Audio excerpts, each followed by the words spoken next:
Okay, here we go.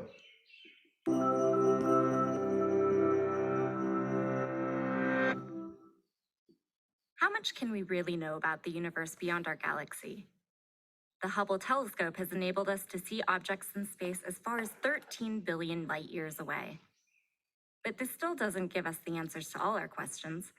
Questions like, what is the universe made of? Which elements are the most abundant? Does space contain undiscovered forms of matter? Could there be antimatter stars or galaxies? Some of these questions cannot be answered solely from visual images. But what if we had messengers bringing us physical data from distant parts of the cosmos beyond the reach of explorers or satellites? In a way, we do, and these space messengers are called cosmic rays. Cosmic rays were first discovered in 1912 by Victor Hess when he set out to explore variations in the atmosphere's level of radiation, which had been thought to emanate from the Earth's crust. By taking measurements on board a flying balloon during an eclipse, Hess demonstrated both that the radiation actually increased at greater altitudes and that the sun could not be its source. The startling conclusion was that it wasn't coming from anywhere within the Earth's atmosphere. Well, of course, there is radiation coming from the Earth and from the sun, but he flew during an eclipse, so that really cuts down the radiation from the sun. Not completely, but most of it. And as he's going up in the balloon, he's getting farther from the Earth, so that should go down, but it didn't go down, it went up. So he looks puzzled. So in science, that's actually one of the most exciting times, is when you maybe expect one thing and your data says something else, and you go, gee, that's funny. That's that expression there. But from outer space.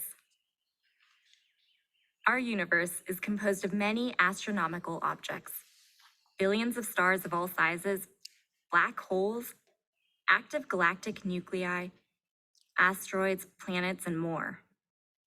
During violent disturbances, such as a large star exploding into a supernova, billions of particles are emitted into space. Although they are called rays, cosmic rays consist of these high-energy particles rather than the photons that make up light rays.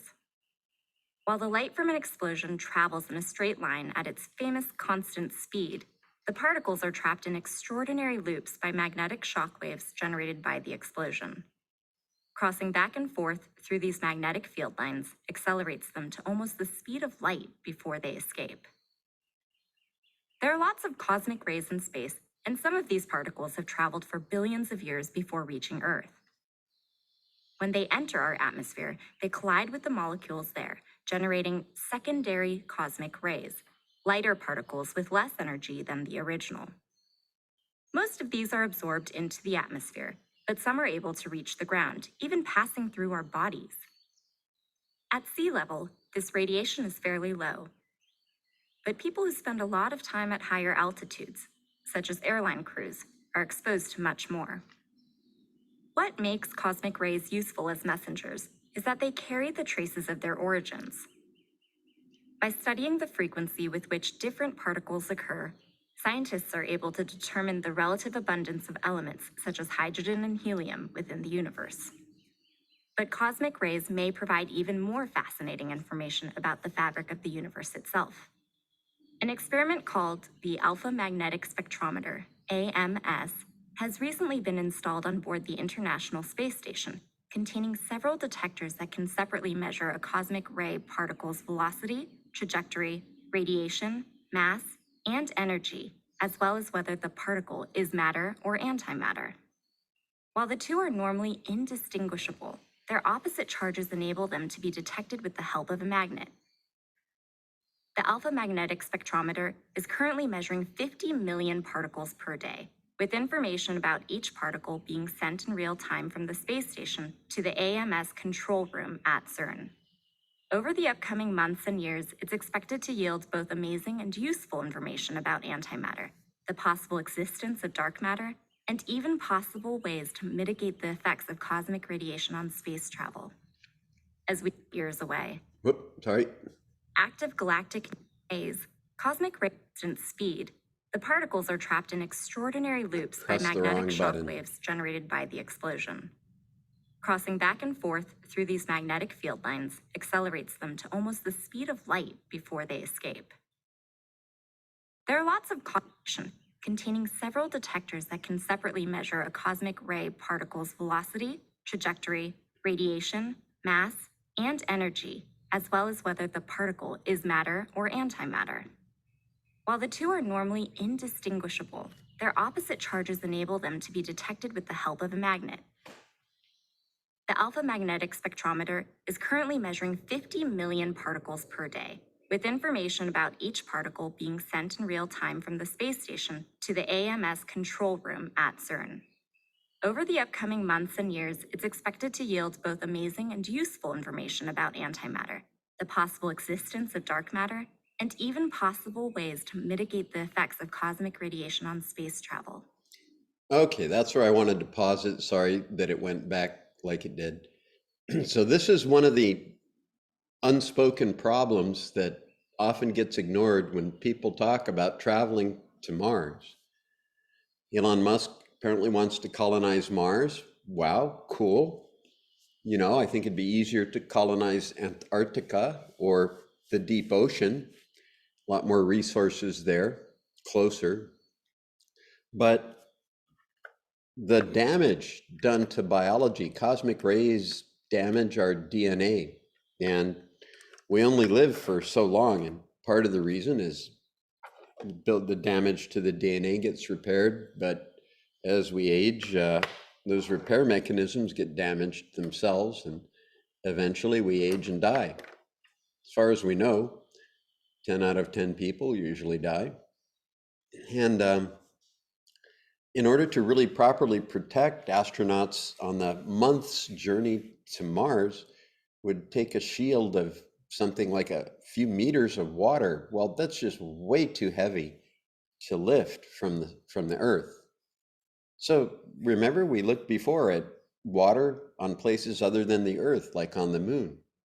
So to lift water off the Earth costs huge amounts. I forget if it's like $10,000 a pound or something crazy or more than that. And you need huge amounts of water.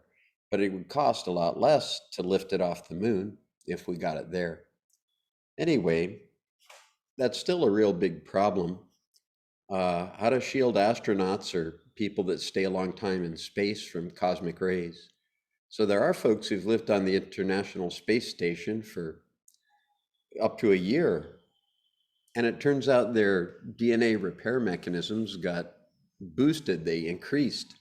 There's a couple of twins, identical twins. One of them spent a year on the space station and the other on planet Earth. So as was mentioned with the little guy fishing on the dock, the Earth's atmosphere has a lot of atoms in it. And cosmic rays strike those and they spread out a lot of the energy. And that changes some nuclei. They change nitrogen into radioactive carbon-14 at a fairly regular rate. And that's how come they can use carbon-14 to radiometric date, old carbon when they dig it up. Anyway, I wanted to pause there to mention that that's a problem that they haven't overcome for long-term living in space. As we stay tuned for new discoveries, look to the sky on a clear night, and you may see the International Space Station, where the alpha magnetic spectrometer receives the tiny messengers that carry cosmic secrets. So that not only applies to like getting to Mars, but living on Mars, because Mars has much, much, much less of an atmosphere than the Earth. So the Earth's atmosphere acts as a shield, but they mentioned that people who fly a lot, like my sister, was a flight attendant for 30 years, are exposed to a lot more radiation. And, their DNA gets damaged. And she passed away about 7 years ago from cancer. May she rest in peace. So, even if you lived on top of Mauna Kea, you have a lot less atmosphere over your head. So you're getting damaged by cosmic rays more. So living here under a thick blanket of air, we're more protected. Okay, here's another video giving us some information on cosmic rays. What are they? Where do they come from? Not really sure. Extremely energetic. And they have these things called air showers. And in a minute, we'll get to how they might affect your cell phones. So, hit you where it counts. You may think the greatest, most perplexing mysteries of the universe exist way, way out there, at the edge of a black hole or inside an exploding star. But some of them surround us all the time. I can show you. In this container, we're going to catch some super fast subatomic particles that are raining down on us from space. They're called cosmic rays. And exactly where some of them come from is a part of this 100-year-old mystery in physics. Cosmic rays are a form of radiation. Rays is a misnomer. They're actually little bits of atoms whizzing by us, even through us, all the time. Every square centimeter of the Earth at sea level, including the space at the very top of your head, gets hit by one of these particles every minute. We can't feel them, and they don't cause our bodies any harm. But they can sometimes do... That's not true. They do cause our bodies harm at a molecular level, but it's tiny. But there's a lot of them. And I think his estimate of frequency or flux per unit area might be a little bit off. Weird things, like make computers malfunction by messing with their memory. Scientists have been studying cosmic rays since the early 1900s, when a physicist went up in a hot air balloon and discovered the radiation increases the higher you go, meaning that it comes from somewhere in space. Since then, we've found out ways to make these little bits of atoms visible, like we're gonna do here. We built something called a cloud chamber. Up here is felt that we've soaked with a super concentrated solution of rubbing alcohol. And at the bottom here is dry ice, which is super cold. So when the alcohol vapor goes down to the bottom and gets really cold, it condenses and forms a cloud. And then when cosmic rays come shooting in from space, the alcohol vapor forms into little droplets, and you can actually trace their path through the cloud, hopefully. Oh, wait, I saw one. Yeah. The particles in our cloud chamber are traveling from space at nearly the speed of light, as are the untold others passing by you and through you right now. When they hit the top of our atmosphere, the impact... You could see that a lot better if it were in a dark room and you had a bright light shining in from the side. And you can make cloud chambers with water as well. It's pretty cool. Using stuff found in your kitchen, you can find particles that came from billions of light years away, who knows, traveling at incredible energies. Well, they were before they hit the Earth's atmosphere. We see the showers, the remnants. The impact is so powerful that the atoms of radiation burst open, tearing apart in violent cascading collisions. That's what we see in the cloud chamber, atomic shrapnel that has reached the ground. Scientists have determined that some of these rays come from the sun's atmosphere in the form of solar wind, and others from exploding stars. But the most powerful rays are the most puzzling. They don't even come from our own galaxy. They come from some unknown source out in the universe. The energy from the very most powerful ray recorded had enough power to turn on a light bulb for a second or more. That force is comparable to a top tennis pro hitting a ball with all their strength. It doesn't sound that impressive, but think of this. All of that energy is squeezed into an area smaller than an atom. To try to figure out what entity could be shooting these incredibly powerful rays at us, scientists used massive cosmic ray observatories with detectors not too different from our cloud chamber. Well, they're on a higher budget. By the way, these are buried in the Earth. And if you want to avoid cosmic rays, they bury things in the Earth really deep, like a kilometer or so, to look for neutrinos that pass through the entire planet. They're more advanced. One in the South Pole uses a gigantic block of ice, a whole cubic kilometer, to track the rays instead of vapor. Another one in Argentina has 1,600 huge water tanks spread out over 1,000 square miles. But instead of just observing cosmic rays as they shoot by, scientists use sophisticated technology to trace the atomic shrapnel backwards. There, they can reconstruct the original cosmic ray that hit the top of the atmosphere. But confirming their source in the deep reaches of space isn't so easy, because these cosmic rays don't always travel in a straight line. Instead, the various magnetic fields of the universe and the galaxy put them on bendy paths. So, Are there any ideas where they come from? Scientists have a few suggestions. The cosmic rays could be created in the violent hearts of galaxies far away.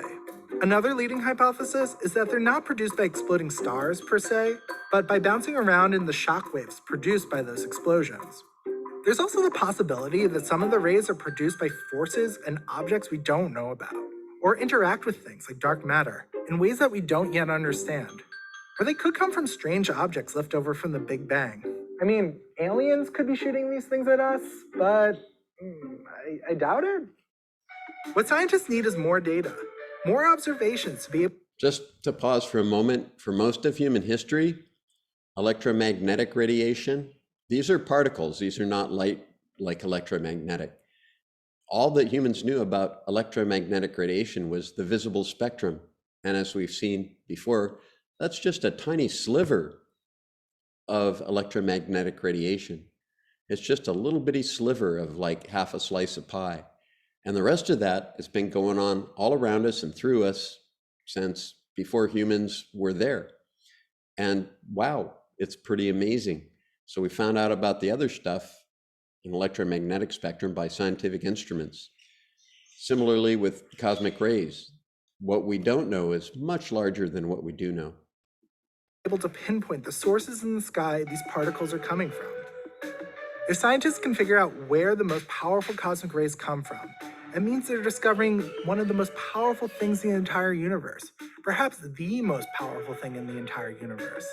That might open up an entirely new branch of physics, teaching us about how the universe was formed and about how matter could be pushed to the extreme. But until their origin is discovered, we can think of cosmic rays as these messengers from the broader universe, a reminder that we're part of it and that there's still a great deal of mystery out there. Okay, pretty amazing. So they can pass through your body, they can pass through your eye, and sometimes that triggers a neural response. High-energy cosmic rays are flying through space and bombarding the Earth every day. We just can't see them. They're also to blame for a strange side effect of space travel, mysterious flashes of light that astronauts see out of the corners of their eyes. These so-called cosmic ray visual phenomena have been reported enough times that scientists are trying to research what's going on with astronaut eyeballs. But we still don't really understand why these flashes happen or how exactly cosmic rays damage eyes and nervous systems, so we can better protect our astronauts. Despite the name, cosmic rays aren't really rays of light at all. They're extremely high-energy subatomic particles, mostly protons. What they're showing here are called showers. So a single particle can come in and they have huge amounts of energy. There's one called the oh my God particle, and like Serena Williams' tennis ball. And then they smack atoms in the atmosphere and look at all these bunches and bunches of other particles that are knocked loose from atoms. So a single particle can come in and knock loose whole huge numbers and called these showers, cosmic ray showers.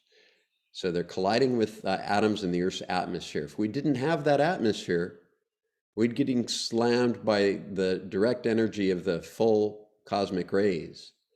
That's going to happen to astronauts. So the Earth atmosphere spreads that energy out into thousands, if not more, of smaller energy particles. Okay, these original particles, if you didn't have the atmosphere, those would be zapping through us, doing an awful lot more damage. And atomic nuclei that are being flung through space and bombarding the Earth. We're not exactly sure where cosmic rays come from. One main theory is that explosive supernovae outside of our solar system basically act like huge natural particle accelerators and generate them. Now, Earth's magnetic field is pretty good at protecting us surface dwellers from cosmic rays and other charged particles, like the ones from solar wind, by deflecting them. Lots of these energetic particles are trapped in donut-shaped bands around the Earth called the Van Allen belts, which are like radiation-filled minefields for anything floating around in space. We try to make sure our Earth-orbiting satellites and space stations are nestled in the gaps between Van Allen belts to keep the people and equipment safe. But those are a lot more effective at protecting against solar ions than cosmic rays. Cosmic rays are so strong. are certain regions, like one called the South Atlantic Anomaly, that orbiting spacecrafts end up passing through. So unfortunately, they get bombarded with all those high energy particles. All that radiation isn't great for humans, and it's one of the biggest dangers of spending a lot of time in space, outside of the protective blanket of Earth's magnetic field. That's why organizations like NASA study astronaut health so carefully. Long-term exposure might increase astronauts' risk of getting cancer, and it has weird harmful effects on their eyes and nervous system, like increasing the likelihood of cataracts many years later. Sometimes when astronauts are exposed to cosmic rays, they even start seeing flashes of light every few minutes, which we call cosmic ray visual phenomena. Some space travelers are especially sensitive to flashes, while others never report noticing them at all. The Apollo astronauts who first described them said they mostly look like spots, though sometimes they appear to be streaks or clouds. They were bright enough that they even kept some astronauts awake at night. By taking a close look at the Apollo astronauts' helmets, NASA was able to see tracks left by subatomic particles passing through the plastic. And in the 1970s, some ground-based scientists conducted some maybe not so super safe experiments. They had people look at a neutron beam in dark rooms, which caused similar flashes to appear in their vision. Some more modern astronauts are outfitted with special helmets with cosmic ray detectors. The astronauts keep track of when they see a flash to collect data on what types and energy levels of particles seem most likely to cause them, and how often they appear in different parts of space. So we're pretty sure that cosmic rays are the cause of the lights, and researchers hope to use these data to come up with better ways to protect astronauts from cosmic radiation. But there's still a big mystery. We don't really know what's happening inside astronauts' eyeballs when these flashes occur. One possible culprit is Cherenkov radiation, which causes the blue glow you might have seen in photos of nuclear reactors. Cherenkov radiation happens when really energetic particles pass through a liquid faster than light can travel through it. These particles can interact with some of the liquid molecules, which respond by emitting some photons of light, the glowing Cherenkov radiation. Now, just to pause there, faster than light could travel through something that's not a vacuum. So far as we know, nothing travels faster than light in a vacuum, but as soon as light goes through anything not a vacuum, like air or water or glass, it slows down. And the amount that it slows down, the ratio of that to the speed of light in a vacuum, that's called the refractive index. So something that slows down light a lot, like a diamond, has a very high refractive index and looks bright. Rays passing through eyeball fluid could be generating some Cherenkov radiation, which astronauts see as spots and flashes. Another possibility is that radiation from cosmic rays could interact weirdly with the retina, the tissue at the back of your eye that normally detects visual light. Or cosmic rays could bypass normal vision completely and pass right through the eyeball, directly stimulating the optic nerve or even the brain's visual cortex. Scientists still aren't totally sure what the right explanation is, since it's hard to do research on the eyeballs of busy astronauts in space. The flashes could even have multiple causes, which would explain why they don't all look the same. Cosmic ray visual phenomena are ultimately a pretty minor issue compared to being smashed by meteors or fried by solar flares, but they are a possible indication of damage to the astronaut's eyes or even brain. And cosmic radiation is one huge obstacle we have to contend with if we ever want to leave our planet behind to travel the galaxy. Thanks for watching this episode. Okay. There you go. Here's something that'll interest folks. How might it impact your phones?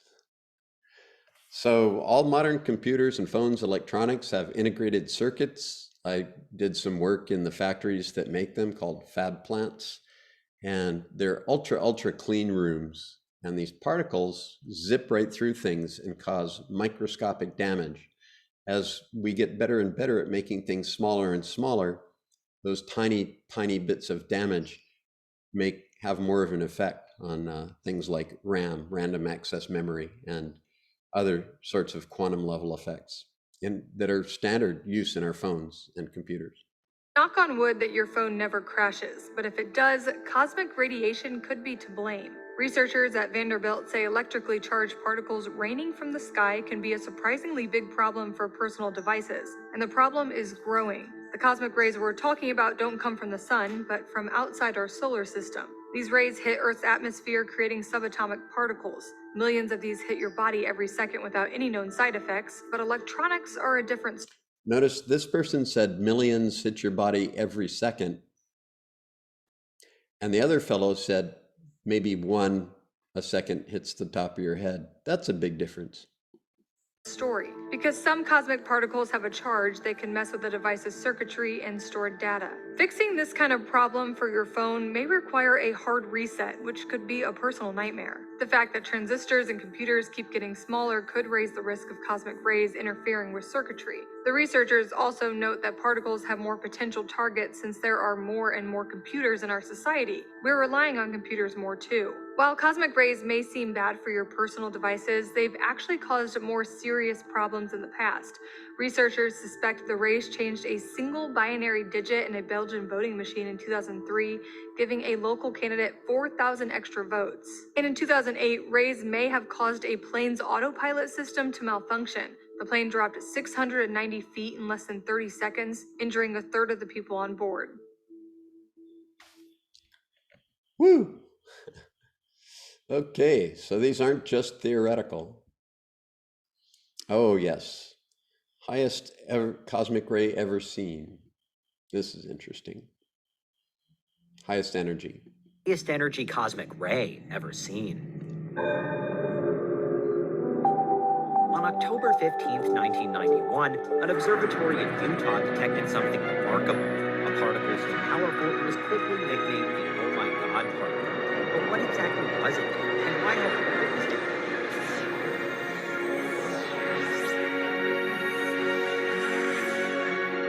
I'm sorry. Sorry for that. Anything like it before or since? This is Unveiled, and today we're uncovering the extraordinary story of the highest energy cosmic ray the world has ever seen.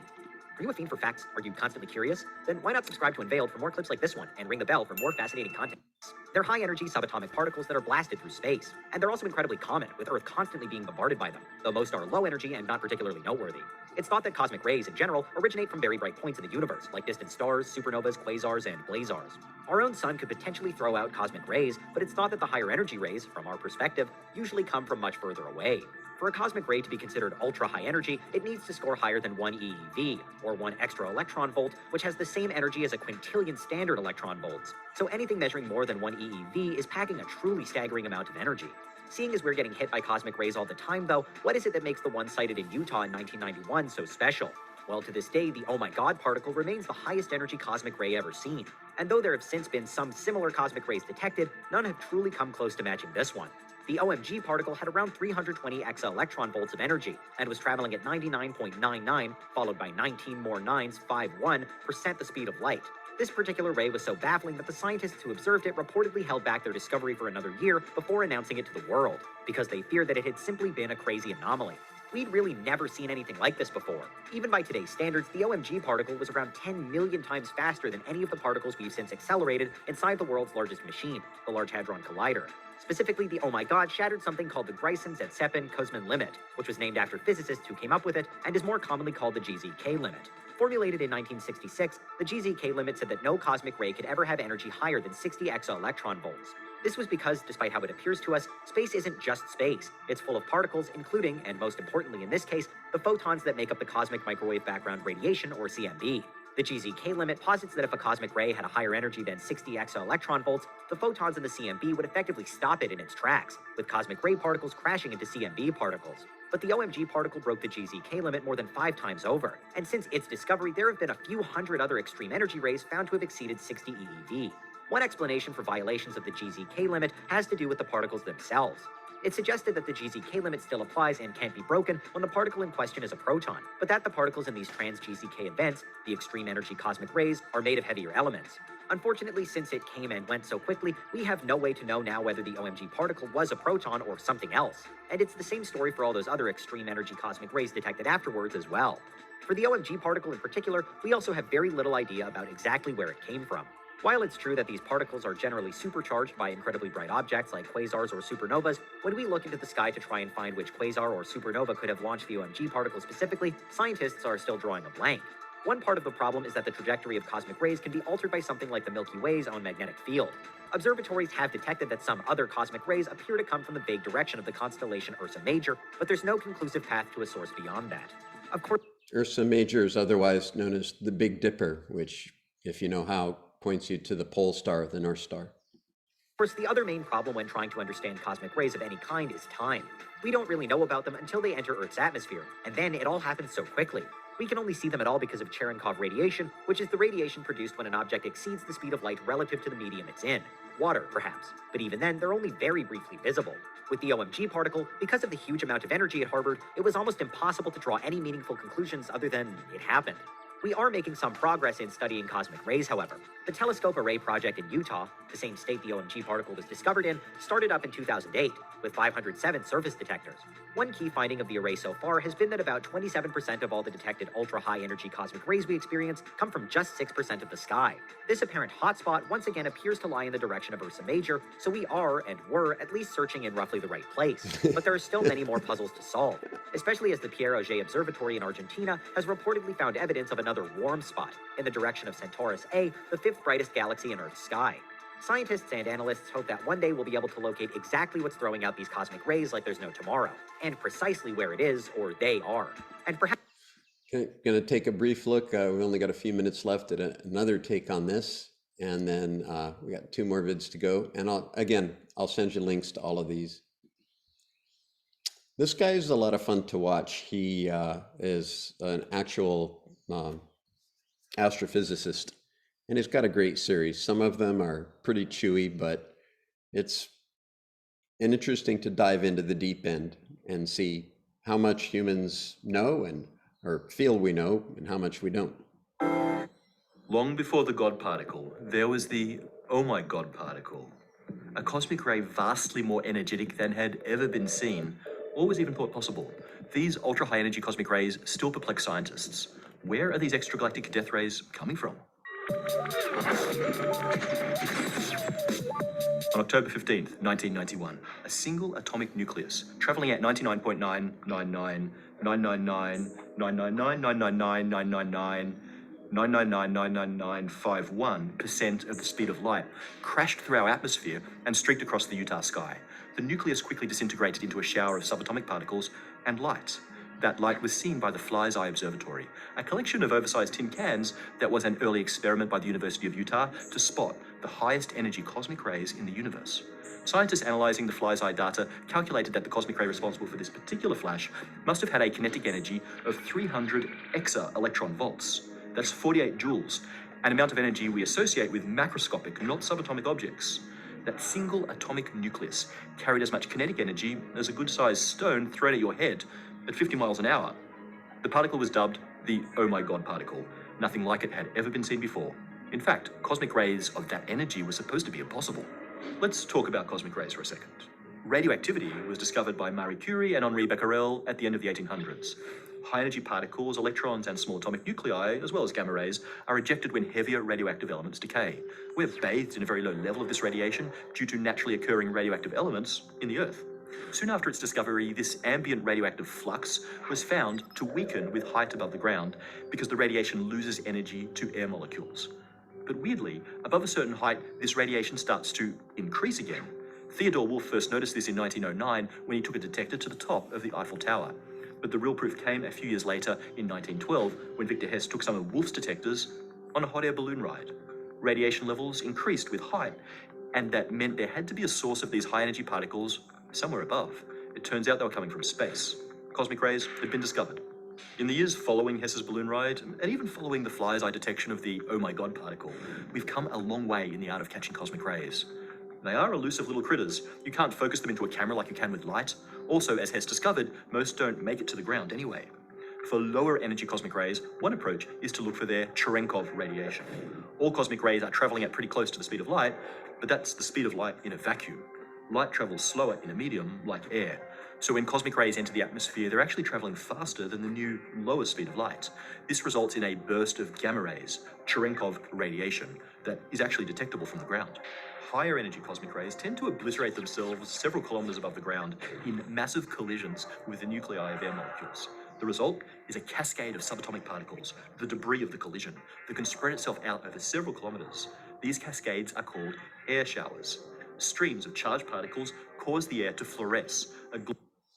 That's pretty cool. Just the last minute left, just wet your whistle on new tools used to look at this. They just launched the James Webb Telescope. About 2 or 3 times a century, a massive star in our galaxy explodes. The star's core may survive as a neutron star or a black hole, but the rest of it rushes into space as swiftly expanding debris behind a powerful shockwave. As the supernova remnant grows, it sweeps up interstellar gas and gradually decelerates. Yet even thousands of years later, its imprint on the galaxy remains impressive. Exploding stars and their remnants have long been suspected of producing cosmic rays, some of the fastest matter in the universe. Where and how these protons, electrons, and atomic nuclei are boosted to such high speeds has been an enduring mystery. Now, observations of 2 supernova remnants by NASA's Fermi Gamma Ray Space Telescope provide new insights. Because cosmic rays carry electric charge, their direction changes as they travel through magnetic fields. By the time the particles reach us, their paths are completely scrambled. We can't trace them back to their sources. So scientists must locate their origins by indirect means, which is where Fermi comes in. The interaction of high-energy particles with light and ordinary matter can produce gamma rays, the most powerful form of light. Unlike cosmic rays, gamma rays travel to us straight from their sources. In 1949, physicist Enrico Fermi worked out how what he called magnetized clouds could accelerate cosmic rays. Later studies showed that a variant of his method, called Fermi acceleration, worked especially well in supernova remnants. Confined by a magnetic field, high-energy particles move around randomly. Sometimes they cross the shockwave. With each round trip, they gain about 1% of their original energy. After dozens to hundreds of crossings, the particle is moving near the speed of light and is finally able to escape. If the Okay. That's about enough for that. Pretty cool stuff. So, yeah, if you think of any, write your own test questions. I invite you again, save us all some time, get a better grade. You write the test questions, you'll probably know the answers. Multiple choice is really good. Matching, something like that. You write the questions, and if I add them to the test, I'll bet you'll know the answers. I'll even post them for you. Okay, so I'll post the list, as I said, of things that we looked at today, and encourage you to browse through those and stay curious. And let me know if you have any questions. Any last minute questions before we wrap it up today? Okay, thanks for playing and stay cosmic. Cheers. Professor, Yes. would I be able to check my grade for the class? Yeah, grades, right.